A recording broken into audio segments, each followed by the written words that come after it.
Eu era muito mandão, muito general, então eu queria a todo custo que a minha opinião prevalecesse. E ela, por sua vez, também. E ele não gostava de ser contrariado. E eu não sabia também lidar com isso. Eram duas pessoas estranhas tentando fazer o relacionamento dar certo, mas a gente não sabia como. Porque ele era imaturo, eu querendo tomar a frente de tudo. Alguma situação que acontecia no trabalho, ou alguma discussão com a minha mãe, com o meu pai, alguma situação que vinha da rua, e aí acabava descontando nela, né? Porque aí ela chegava em casa, ela me pedia alguma coisa, eu estava de cabeça quente. Se não for no mercado, passa no mercado pra mim, pronto. Aí ele explodia. Aí ele começava a brigar, achava que eu estava cobrando ele demais. Muitas vezes a gente vivia um cabo de guerra dentro de casa. Nós dois queríamos fazer prevalecer a nossa opinião, eu a minha e ela a dela. A gente não unia esforços para buscar a melhor solução para a família. Nós queríamos, no começo, fazer cada um prevalecer a sua opinião. E isso acabava me fazendo chegar ao ponto de ficar muito nervoso. E aí, para não bater nela, batia nos móveis ou arremessava as coisas. Quando ele começou a fazer isso, eu fiquei com medo, inclusive de ele fazer comigo. Eu até pensava assim, meu Deus, eu vou dormir com uma pessoa, sei lá o que pode acontecer. Ele começava a bater em tudo e ou ele fazia isso, ou ele ia para o caminho de, tô muito triste, tá vendo, você não me ama. Então ela acabava sendo o meu escudo onde eu descontava as minhas frustrações, a minha raiva, o meu nervosismo. Eu que tinha que levar o documento, eu que tinha que ver se a comida era aquilo, se as contas estavam certas. Eu acabava fazendo as tarefas domésticas e ela queria controlar a direção do casal. Tava tudo errado, tava tudo invertido.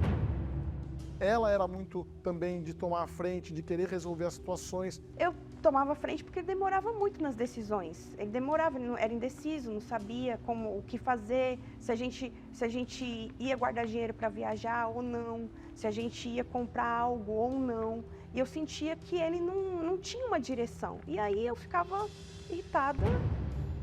Com relação à parte financeira da casa, como ela tem mais facilidade com essa parte de números, de administrar as contas, ela pegava para cuidar desde o começo do casamento.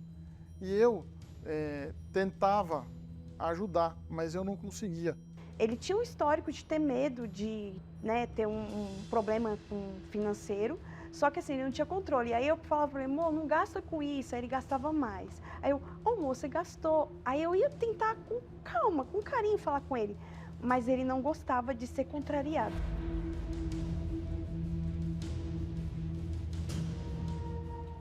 A minha dificuldade em lidar com a parte financeira vinha de um medo, de um trauma que eu tinha da minha infância. O meu pai, ele trabalha na área de informática, então uma hora estava empregado, uma hora estava desempregado.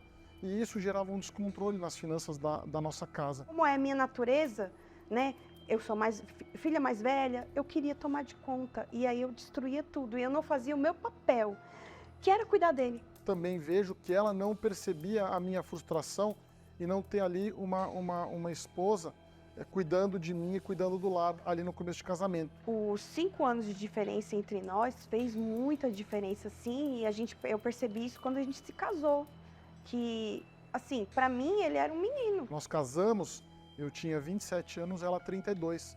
Só que eu não me preparei para ser o homem da casa.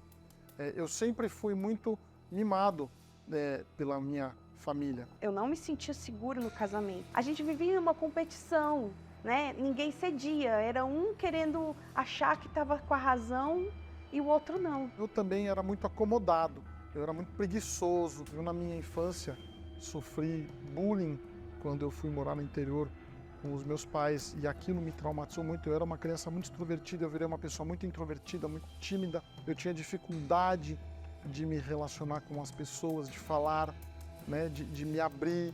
Isso não é atitude de um homem. Eu falava isso para ele. Essa não é a atitude de um homem. E aí ele falava assim, se eu não sou um homem, então procura outro. Vai atrás de outro. Por que você está fazendo aqui?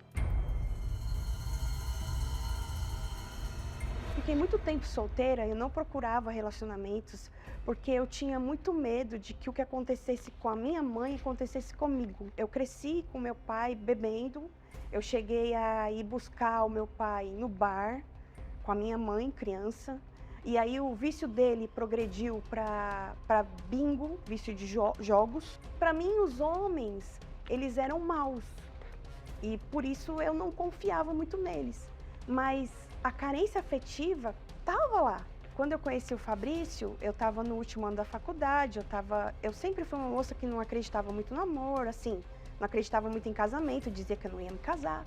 Ele foi muito cavalheiro comigo, me chamou para jantar, ele pagou a conta, e eu pensei assim, poxa, ele vai ser o homem que vai cuidar de mim. Só que a Maria fica comigo por conta da parte romântica, da parte de eu ser cavalheiro, gentil, cortês. Depois, quando casa, vem a surpresa, né? Vem a bomba. Com conta para pagar, com problema para resolver. Os primeiros meses a gente foi morar de aluguel porque o nosso apartamento que a gente comprou não tinha ficado pronto. Quando vai morar no apartamento, aí tem o problema problema com a entrega dos móveis, o problema que o apartamento foi entregue sem o gás, como é que a gente cozinha. E eu não estava preparado para aquilo. Antes do casamento, ele falou para mim, eu tô até me lembrando disso agora. Eu beijei uma outra menina. E acabei que numa fragilidade dela, acabei dando mesmo um selinho nela. Não foi um beijo, uma boca, foi um selinho. E me arrependi, tanto que eu contei para Maria. Mas eu tenho consciência de que ela casou comigo com a pulga atrás da orelha, pensando, pô, será que depois que a gente casar ele não vai me trair? Eu até era insegura com relação a mim, porque eu falava assim, eu acho que eu não sou tão bonita o suficiente, eu acho que ele vai acabar me deixando. Ele me chamava de um apelido, ele me chamava de fofinha. E eu achava que esse apelido era só pra mim. Só que mexendo no celular dele, logo depois, que não tinha nem um ano de casado, mexendo no celular dele, eu vi que ele chamava outras meninas de fofinha também. E aí eu fui falar pra ele, e assim, eu não fui brigar, eu fui triste, eu fiquei muito, muito decepcionada, porque eu achava que eu era única. Eu cresci no meio de muitas mulheres. Então, pra mim, era natural, era normal o tratamento que eu dispensava a outras mulheres que não ela. E eu só fui começar a aprender a entender que isso estava equivocado quando ela me alertou a respeito disso, porque até então eu não achava errado.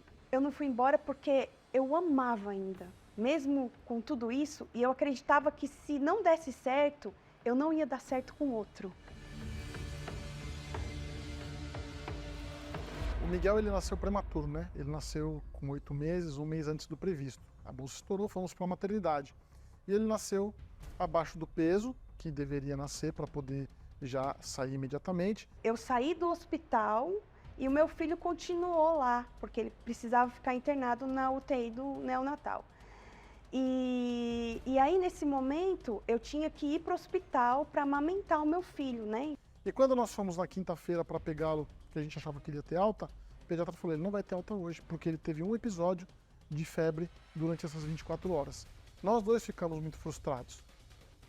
E aí eu acabei não ficando com ela. Ela ficou no hospital para amamentá-lo e eu fui para casa da minha mãe para almoçar.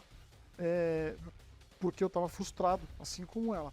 Hoje eu vejo que eu cometi um erro, que a gente devia ter ficado junto. Eu cheguei aí pro hospital ainda esperando que ele vai vir, vai ser uma surpresa, mas acabou que ele não veio. Eu vi que tinha o livro do Casamento Blindado, tinha numa livraria, comprei e eu vi que eu precisava do livro devido aos problemas que a gente tinha. Então eu comecei a fazer pequenos ajustes para poder cuidar do meu lar, lendo o livro. E eu assisti o programa do The Love School, mas eu ainda não frequentava as palestras. Só que quando o Miguel nasceu, meu filho nasceu, que os problemas ficaram mais intensos, principalmente que eu me senti sozinha, aí foi que eu comecei a vir para as palestras. Nas palestras eu aprendi a ser uma mulher e a cuidar dele, cuidar da minha casa, coisa que eu não fazia. E a também deixar ele tomar as atitudes que eu queria tomar à frente.